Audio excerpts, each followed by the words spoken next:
Hello, my beautiful movie peeps. Thank you so much for clicking on an episode of Side Flick. Yes, I am still alive. I know you're probably clicking on this video with a bit of anger, probably saying this to yourself. Thank God you're here. Where have you been, bitch? Where have you bloody been? Hopefully you can forgive me for my absence, but I flew myself to California to go to Halloween Horror Nights, my first time ever going. And of course, I vlogged the entire experience down to seeing the Five Nights at Freddy's animatronics in person, boy. I think I got a lot of great fun footage for you guys. I just have to edit it all, but that'll come at a later time. I am back now on the studio, and I have missed a lot. And not just in movie news, just in pure content that's been released the past couple of days. So just sticking to the movie news side of things, some of the things we'll be discussing here today, guys, is we got a couple of new TV spots for Five Nights at Freddy's. We got Warner Brothers making some big moves for the DC studios and what that could mean for their upcoming movies, as well as a couple of horror updates, like talking about Saw X. Really, that along with so much more, so you guys know the drill. Leave me your opinions down below with everything we discuss here today. In fact, I need you to help me make my decision. Like I said, so much stuff has been coming out that I want to get to and talk about here. I'm trying to decide what should go on the main channel and what I should just quickly discuss on the Clips channel. If you want to help me decide the things I got going on in my mind is I want to watch Expendables 4. Been hearing terrible things, but that's only made me more excited to see it. Netflix just dropped a new Spy Kids movie. I'm a Spy Kids kid at heart. I have to watch that. We got that new Hulu horror movie that looks interesting, No One Will Save You, about an alien home invasion. So let me know which ones you would like a full 3C video on, or me just to casually mention in the Clips channel. But okay, kicking things off here with something we had known is happening, and with the Spooky Mama season, we're gonna talk a lot about horror movies. Smile 2. Now, again, if you're someone who has not checked out Smile yet, I highly recommend it to you. It might not blow your mind, but for a movie I thought was just gonna be cheesy crap, it turned out to be kind of thrilling. And a lot of people saw it that way because it made tons of money, to the point that we got confirmed that we would be getting a sequel, and now Paramount has confirmed the release date for October 18th,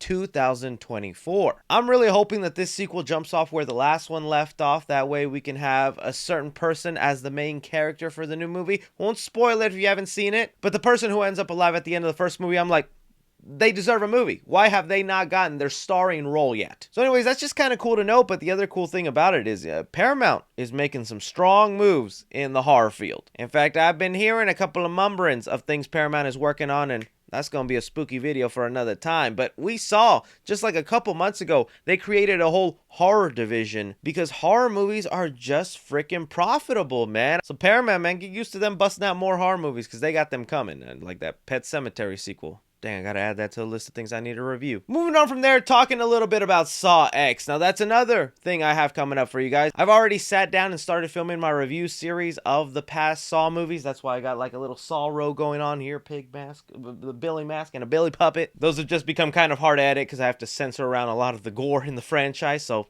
at least I can make some moolah from it. But hyping up that next week is Saw week, and we're gonna get a new movie coming out. And I was not thinking to be this excited for a new Saw movie because the last 3 films in the franchise have just kind of left me meh. And we've been nonstop hearing that Saw X is supposed to be the best Saw movie in a long time. And the marketing really feels that way. They've been going all out. You know, they might have pissed off AMC Studios at one point, but they're bringing back a lot of classic things like the blood drive, where you donate blood and you can get a ticket to the movie. I saw they even talked Lionsgate into bringing back their iconic red lights logo, where they have the gears coming in just so it feels like a classic Saw film. Like, they're really pulling out all the stops. I think Billy the Puppet made a news appearance at one point. And well, with success like this, we know studios, especially a horror franchise, they're not going to stop. So here we have the producers talking about, oh, we got plans for more Jigsaw. We got plans for more Saw, man. They said exactly here, we're kind of superstitious. We tend not to get too far ahead of ourselves. The movie's going to be released in a few days. For us, we do have ideas for the next one.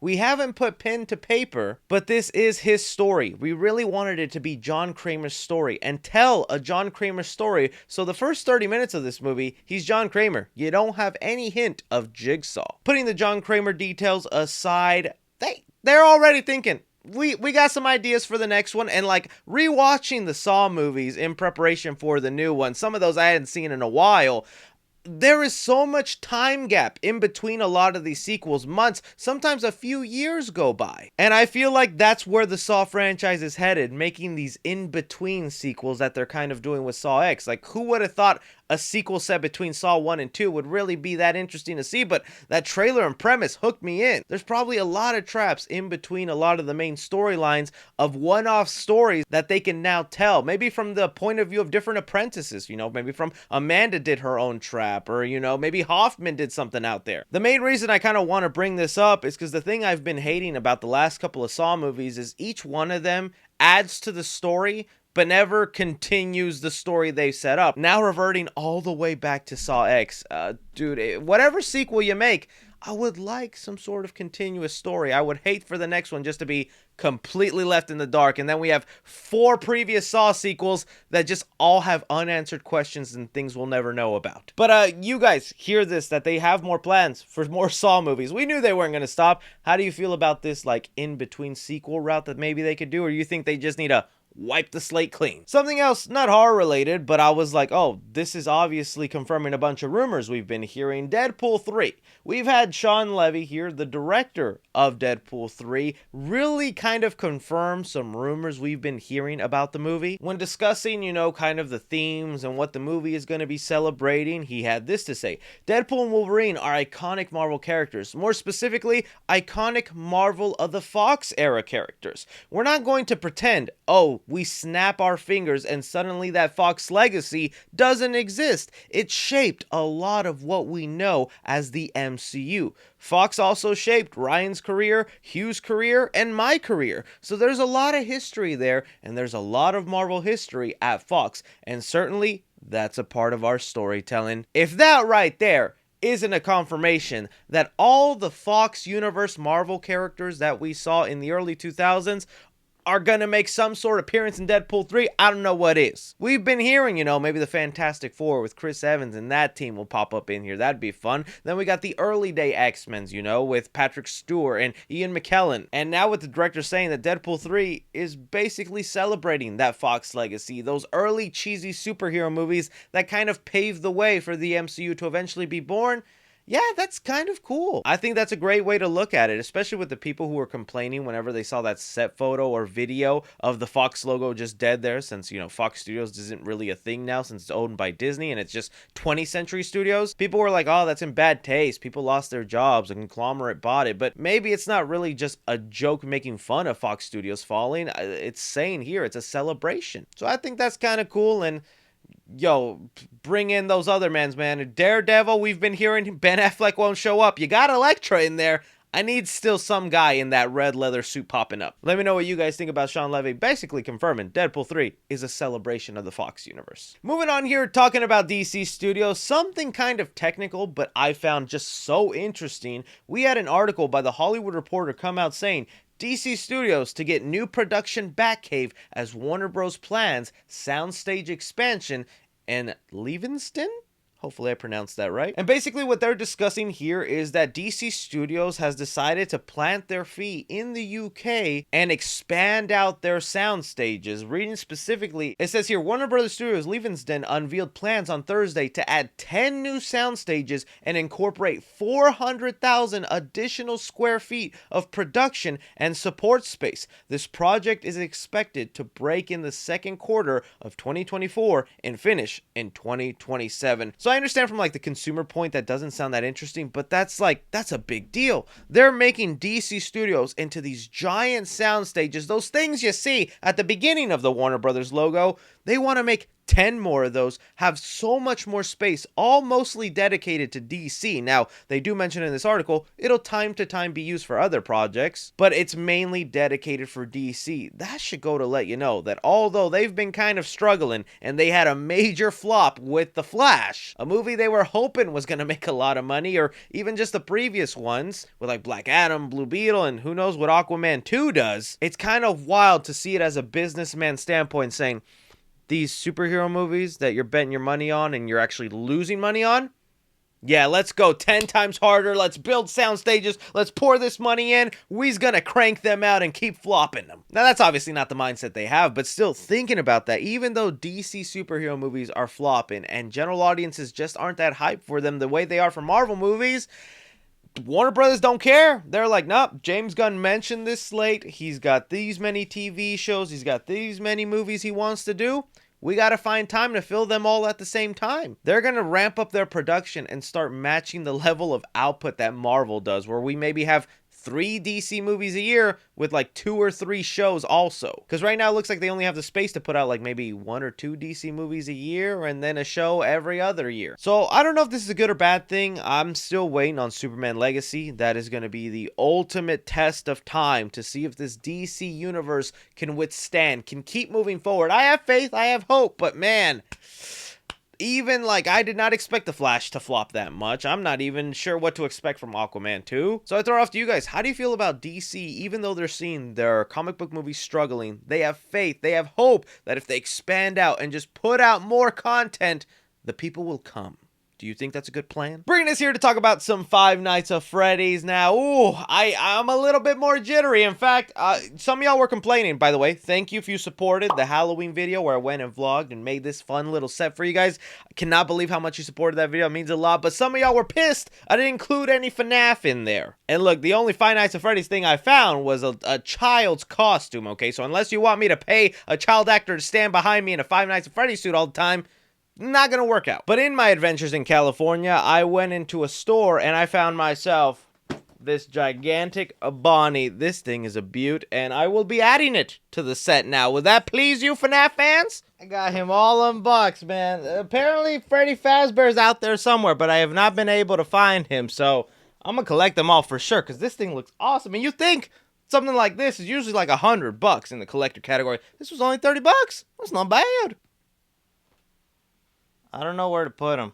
Leave me your suggestion. You must be a new security guard. Back in the 80s, some kids went missing. That's why the place shut down. What is she doing here? I couldn't find a sitter. What are you so afraid of? Them. What do they want with my sister? I tried to warn you. Can we go home now? Bobby, go! Welcome to Freddy's. You must be a new security guard. I loved this place as a kid, but it shut down. What is she doing here? I couldn't find a sitter. Have you met them yet? Met who? Hello? Security hires never last.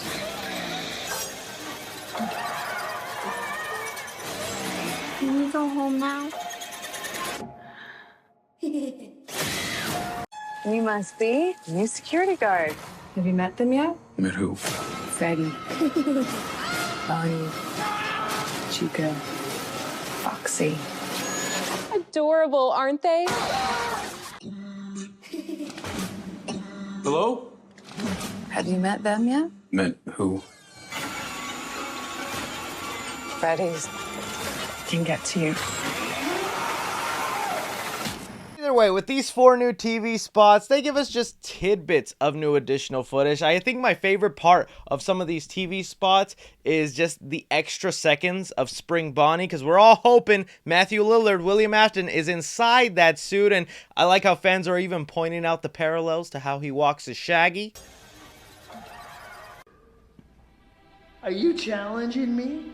We even get like a slightly different angle of him cleaning his knife blade. That looks awesome. I'm liking some of the other shots though of the animatronics together with their eyes glowing. I'm telling you, ever since that first TV spot dropped with the red eyes glowing, they have toned it down. They actually listened to you guys. And I'm honestly surprised by that because I thought they would ignore those outcries. But every trailer since that first one, they've really shied away from dark red eyes. I'm also curious about this shot here with like Abby with the animatronics literally right behind her. That looks a little unsettling. But by far, my favorite shot is just the 3 of the animatronics here. Freddy, Bonnie, and Chica. Without their eyes glowing, they kind of look more menacing, but they're just looking down. I've already seen fans predicting that maybe this is when William Afton gets spring locked and they're just looking at the aftermath on the floor. To me, this is what it would look like when I'm showing the homies the Funko Pop collection. They're very impressed, let me tell you. But overall, just awesome that the marketing is continuing. Wolverine. I saw that they even have like standees in movie theaters. When I go out this weekend to check out Expendables 4, I'm gonna be looking for that standee. Honestly, just really cool stuff. And now having witnessed a lot of these suits in person, man, the footage is not doing them justice. I can't wait to talk about it in the video with you guys, but just,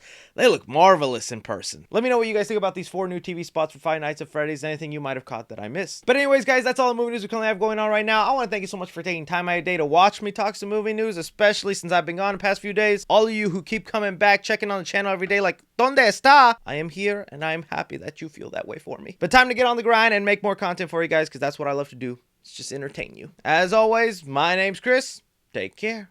Take care, little Bonnie.